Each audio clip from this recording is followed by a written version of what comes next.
Mensuration से ये सवाल एसएससी सीजीएल 2024 में पूछा गया था। देखो क्वेश्चन में क्या दे रखा है।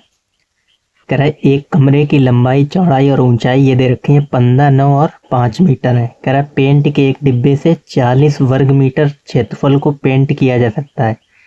एक पेंट के डिब्बे से कितना, मतलब कितने भाग को पॉलिश करते हैं? 40 वर्ग मीटर स्क्वायर को। तो कह रहा है केवल कमरे की दीवारों को पेंट करने के लिए कितने पेंट के डिब्बों की आवश्यकता होगी।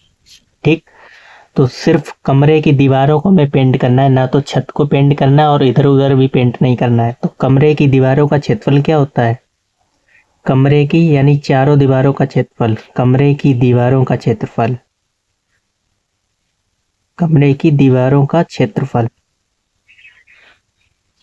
बराबर 2L plus B into H, मतलब 2 लंबाई प्लस चौड़ाई गुणे ऊंचाई।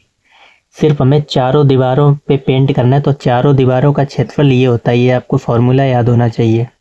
तो वैल्यू रख दो। तो लंबाई कितनी थी? 15 और चौड़ाई 9। तो 15 और 9 24 दूनी 48 और 48 गुणे एच कितना था? 5।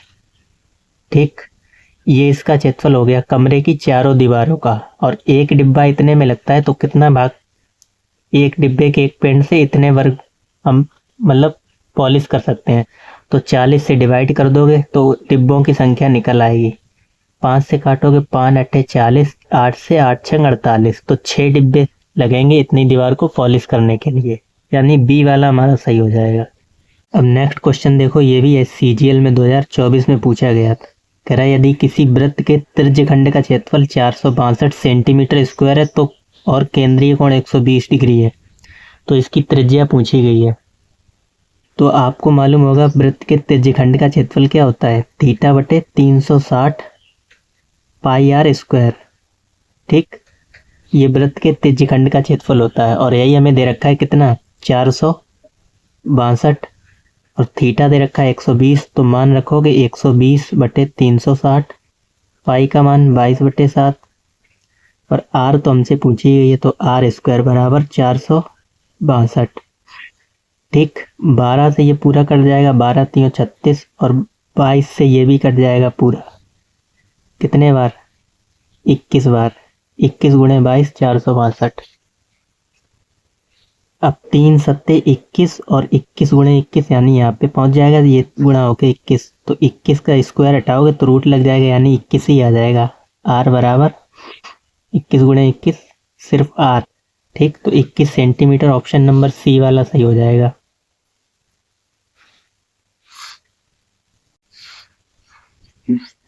नेक्स्ट क्वेश्चन पे आ जाओ। करा एक ऐसे आयत का क्षेत्रफल ज्ञात कीजिए जिसकी लंबाई 52 मीटर है और चौड़ाई 9 मीटर है। तो ये तो बहुत ही सरल क्वेश्चन है। आयत का क्षेत्रफल क्या होता है? लंबाई गुणे चौड़ाई। ठीक, अब इसमें एक बात ये सबसे अच्छी है कि यूनिट डिजिट अलग अलग है, तो यूनिट डिजिट से आराम से उड़ा सकते हो। 9 दूनी 18, 18 में 8 यूनिट डिजिट आएगा, यानी ए वाला सही हो जाएगा। ठीक, यानी 52 गुणे 9, 9 दूनी 18, 8 एक हासिल, 9 पंजे 45 और 1 46। ठीक, 468 मीटर स्क्वायर।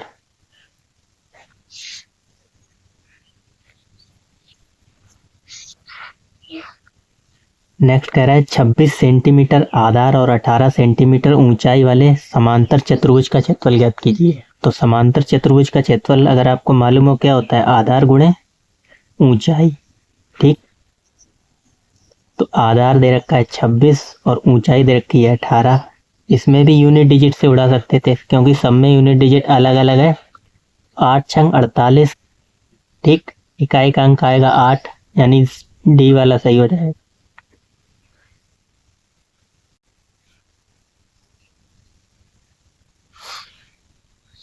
नेक्स्ट क्वेश्चन देखो क्या कह रहा है। कह रहा है दो वृत्तों की त्रिज्याएं 8 सेंटीमीटर और 15 सेंटीमीटर है। उस वृत्त की परिधि ज्ञात कीजिए सेंटीमीटर में। कह रहा है जिसका क्षेत्रफल दोनों वृत्तों के क्षेत्रफल के बराबर है, दोनों वृत्तों के क्षेत्रफल के योगफल के बराबर है। ठीक, यहाँ पे योगफल ही होगा। ठीक, इन दोनों वृत्तों का जो क्षेत्रफल निकलेगा उनका टोटल जोड़ के इसके बराबर जो परिधि है, ठीक। तो हमें क्या ज्ञात करना है, परिधि ज्ञात करनी है।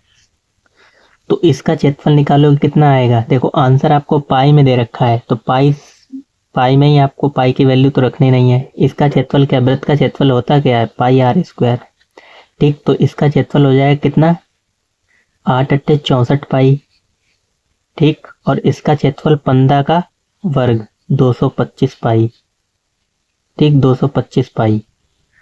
इन दोनों को जोड़ोगे तो कितना आएगा, 279 पाई, ठीक। अब हमसे कह रहा था, हमसे क्या पूछी गई थी, परिधि पूछी गई थी, तो परिधि यानी इसके क्षेत्रफल के बराबर थी, ठीक। तो इसका क्षेत्रफल क्या होता है, वृत्त का क्षेत्रफल ये होता क्या है, पाई आर स्क्वायर, ठीक। यानी वृत्त की परिधि, इसका क्षेत्रफल ये होता है, तो यहाँ से हम आर की वैल्यू निकाल लेंगे, ठीक। आर बराबर कितना आ जाएगा, 17 आ जाएगा, बिल्कुल आ जाएगा, ठीक। और हमसे परिधि पूछी गई, तो परिधि होती है 2 पाई आर, यहाँ पे रखोगे 17×2 = 34, ठीक। 17×2 = 34 पाई आ जाएगा, यानी डी वाला।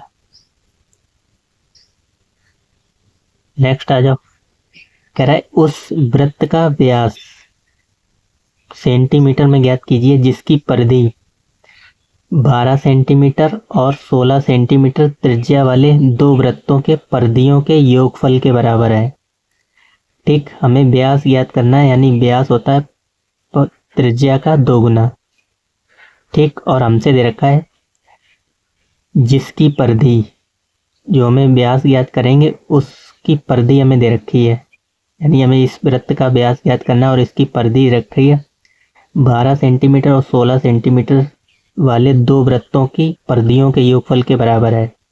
अच्छा, जब आप इसकी परिधि निकालेंगे पहले वृत्त की, तो वृत्त की परिधि होती है 2 पाई आर, ठीक। तो 12×2 = 24 पाई हो जाएगा बिल्कुल। और दूसरे वृत्त की परिधि 16×2, यहाँ पे रखोगे 16×2 = 32, तो 32 पाई। इनके योगफल के बराबर है क्या, 32 पाई, ठीक। इसकी परिधि क्या होती है, 2 पाई आर। इन दोनों को जोड़ लो, कितना हो जाएगा, 56 पाई, ठीक। और इधर 2 पाई आर, पाई से पाई खत्म, और 2r तो हमें निकालनी थी, 2r बराबर 56, और इसी को तो हम डी बोलते हैं। तो इसमें डी वाला सही हो जाएगा 58, वो 56 बी वाला, ठीक।